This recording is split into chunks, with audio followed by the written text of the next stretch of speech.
Okay, welcome to episode 15 of the Property Prescription with Tony and Phil. And today we've got a special guest, Jordan York. How are you going? Welcome. I'm good, thank you. Thanks for having me. Now talk about your business. Why are you here and what do you do? Well, I am a finance professional. We specialise with helping all types of medical and dental practitioners with obtaining finance for basically anything they could need money for, within reason, of course. Lots of residential, commercial, self-managed super fund, starting clinics, all the fun things that doctors get up to. And what's the business called? So it's called By Invite Finance. Basically, we're going to be the best kept secret in the medical market. So lots of our clients at the moment come to us from referrals with their colleagues, everyone in the operating theatre. That's generally how they find out about us. Great. Where are you seeing things at the moment in terms of what are your doctors doing in terms of funding? What's happening to interest rates? Oh, it's the $1 million question. If I knew exactly where interest rates were going, I'd be a very, very wealthy woman. With regards to interest rates, obviously, lots of movements at the moment. We're kind of expecting them to stall for the next little bit based on all the economic factors that have been released with inflation and things. With regards to what the doctors are doing, very much depends on the doctor specifically. We have a lot of business acquisitions that are happening with deadlines before Christmas, which is always fun. And then we've got lots of residential property with people thinking with all those moves in February when they start new contracts and things. So a bit of everything. And so with some of your dentists that you're looking after, what are they doing in terms of talk about some of the commercial rates that you're looking at? Well, really, again, it really depends on what they're doing and the size of their particular clinic or if it's a multi-clinic site. We have lots of dental practitioners that are renovating at the moment. With the down season, especially over Christmas, they've found an opportunity to either upgrade their existing equipment or rooms or add on extra rooms and bringing on new practitioners in the new year.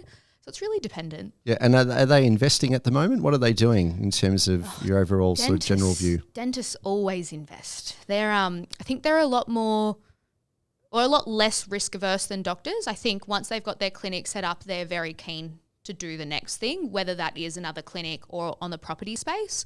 So I think a lot of them having the right advice with the right property humans mixed with accountants and financial advisors. A lot of them are going into residential property to start with, and then once they hit maybe 2 to 3 investments, they're starting to look at consolidating into commercial. Yeah, great. And radiologists, what are they doing at the moment, Tony? Yeah, tell me.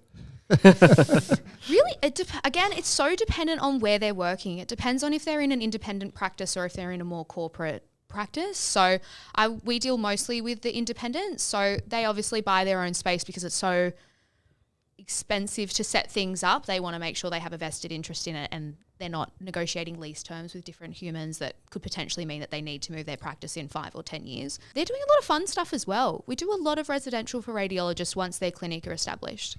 And funding the equipment, it's pretty expensive, Tony, isn't it? Yeah. So how does the bank look at this? Like, how do they work out what is worth funding and the risk profiles for them? Well, I suppose with anything with medical practitioners, it's really different to normal business owners. It's very much a character-based lens. So they'll look at the doctor specifically, what kind of specialty they're in, what's the usual startup cost, what's the business plan? Is it going to be a small practice? Is it a larger practice where you're bringing in other professionals? And then what type of equipment does it make sense to have in that particular site?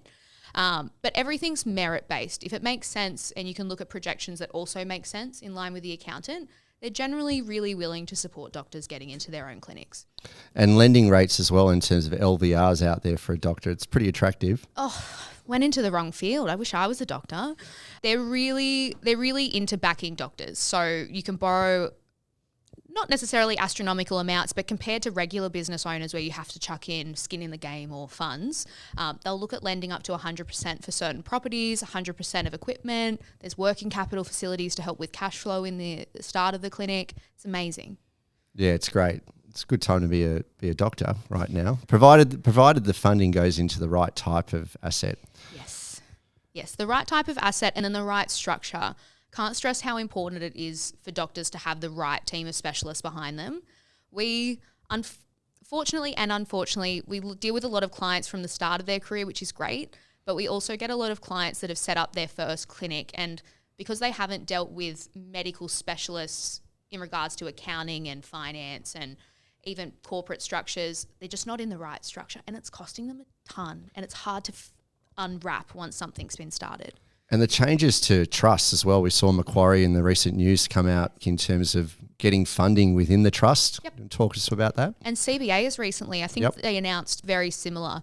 I think that's less related to the doctor side of things. That's more from social media finfluencers to give regular mum and dads what they call unlimited borrowing capacity. And it's made it hard for people where those structures actually make sense, which it does in a lot of cases for medical practitioners. I suppose it's less on the commercial property side. Those restrictions are more residentially focused. Macquarie, for instance, via their commercial channel, is still very open to dealing with trusts. Yeah, it's quite common in terms of how a doctor structures the portfolio. So, unwinding that, are you finding a lot of difficulty in terms of some of the stuff that you're seeing on the ground?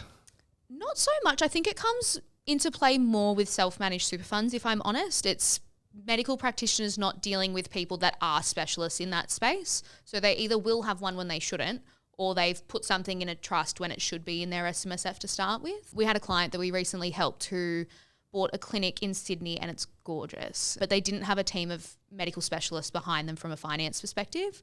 They were told that they couldn't buy the property in their SMSF without having a 50% deposit. And who has that when they've just finished their junior years? It's especially in Sydney, which is absolutely not true. They just needed a 10 to 20% deposit so that they had enough left in the fund afterwards. So we've recently transitioned them over, and thankfully we were able to do so with minimal cost because we had all the right people doing all the right things. And that's probably a good news story, but there's a lot where you can't unwrap them, and it's a matter of selling the property and taking the hit to then build something that actually makes sense. Can I ask a question? Just, you mentioned there's a lot of good things that people do, but what are some of the bad things that you've seen doctors do, or what are some pitfalls that we should avoid? Doctors never make mistakes. What are you talking about? I think we're actually, I've been chatting to my friends about this. I think doctors, they spent so many years studying medicine and that's all they know. And they get, unfortunately, almost too confident in other aspects, such as finance. And I think they always have a confidence in areas that they're not aware of, and then they start making mistakes because they think, hey, I'm good at this, so I should be good at that as well. I just want to see what are some of the... It goes both ways, honestly. There are some doctors that are very keen, and then there are some that probably are more conservative than what they should be. Like they haven't backed themselves to the extent that they should, and then they outgrow really quickly. Doctors do make some mistakes, but the biggest one is, again, not having that team of specialists behind you. Like they're really great practitioners and they will grow into being amazing business owners, but they need the right team around them to use as sounding boards for things, whether it's the decision on where to buy, what to buy, is it the right time to buy, what should we buy under? All those initial questions are things where you can go easily wrong if you don't have the right people. With regards to running practices, I think there's a matter of not financing correctly or not understanding what your clinic could need over the next few years and what that's going to cost. So I would say those are probably the ones that we see most commonly. And also fit out costs as well. You buy a practice, you buy the property, but then there's no feasibility in terms of being done in terms of the CapEx requirement, in terms of the equipment, the fit out. And the fit outs can actually cost the same price as the property sometimes. Depends if they're importing marble from Italy, which can happen, but it's a matter of does that make sense with a long-term profitability, as well as kind of tempering your enthusiasm slightly on that side. I think it always makes sense to get a premium product because the cost of replacing it if you get something that's a little less quality can be very expensive. So it's about balancing that. Yeah, and balancing the refurbishment or the fit out with the right suburb and your clientele as well. We don't want fit outs being overdone or overcapitalized in the wrong suburbs and areas. And we often have that conversation as well. Spend the right money where you're going to hit your target market and then make sure the funding's in place. Of course. I mean, look, there are some instances where the doctors will do what they want to do at the end of the day, but as long as you've given them the advice and they've heard it, it's up to them. You've got to be very upfront. You have to make some mistakes. You know what I mean? Everyone makes different mistakes in businesses. So, I mean, I'm sure I've made plenty. I'm sure you guys feel the same, but you learn from them, you move on, and then you can advise your clients. So they're fortunate that you guys are in an industry where there are a lot of people that are willing to support you. And if you do make a mistake, hopefully it's just something that can be fixed or you learn from. Yep. And where are you based? So we're based nationally. We do have offices in Queensland and Melbourne, and we travel to our clients everywhere else because honestly, doctors move around so often. It's hard. It's like, where in the world are they whenever we chat to them? Yeah, they get placed all around the country, don't they? Yeah, we're not very mobile. It's good though. It's really good. You know, it means that whenever I go anywhere, I generally will know someone that's there. So it's always nice to catch up for a coffee or a drink. So residential rates, what are we looking at the moment versus commercial rates? You want to go on? So residential rates are kind of leveling out. We're not expecting any movement over the next little bit, and especially with it being Christmas and things, very rare there are changes there. We've just seen the fixed ones start to jiggle a little bit. If you're looking at owner occupied, you're probably looking in like the low fives for a variable, of course, principal and interest. If you're looking in the investment space, very much depends on how you're structuring, but I would say probably in like the mid to high fives. Yep. And commercial, buying principal place of business and your medical site? Really depends. Commercial's probably more driven on the deposit side of things. So you can borrow up to 100% if you're a doctor buying your own site, which is amazing. It's awesome. It's awesome. So it's very dependent on if you're borrowing 100%, obviously there's going to be a minimal risk premium to the rate, and then it goes down from there, probably in like the low sixes still. And there's obviously room for that depending on the size and the scope as well as what the relationship would look like moving forward. Yeah, and you find a lot of medical practitioners are buying their medical centres and clinics in the SMSF? I think it makes sense. It really depends on where they're at with their super to start with, and if they can make concessional contributions to catch up and things like that. It makes sense though. Being a doctor, you can borrow up to 90%, which is use it to your advantage if you can. Yeah. Well, I think it gives the doctors a really awesome opportunity when they exit the business as well, because they have flexibility on, well, do we sell the whole business and the site? Do we keep the site and rent it to the new owners? It's another asset where they can grow their wealth, and it also directly impacts their business. They're going to pay rent anyway. Why not pay it to yourself? It becomes the engine, when their businesses become the engine for them to go and invest and build their portfolios outside of the business. So get the business humming, get it going along.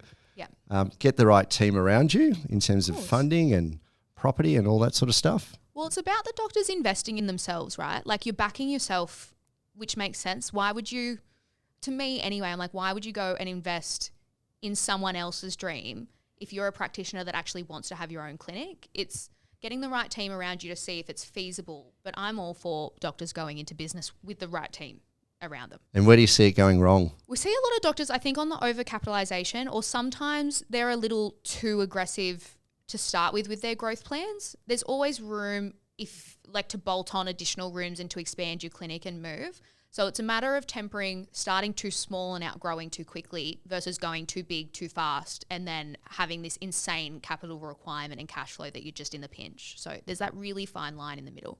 Well, we might finish it up there. Is there anything else you want to add at all? I think I've said it a fair few times, but if you can leave anything with our doctors, it's to make sure that you really have that team of specialists behind you. It's the same as any doctors going into a surgery. There's a multiple amount of people that are in there to get a successful outcome. It's the exact same on your finances. You want people that are going to get to understand you, want to know your dreams, and are invested in your long-term success. So you really want an amazing accountant, a really amazing property advisor. I would say a very good financier as well. I know someone if they need to use someone. And then there are other humans that come in and out of that, your financial advisor, your solicitor.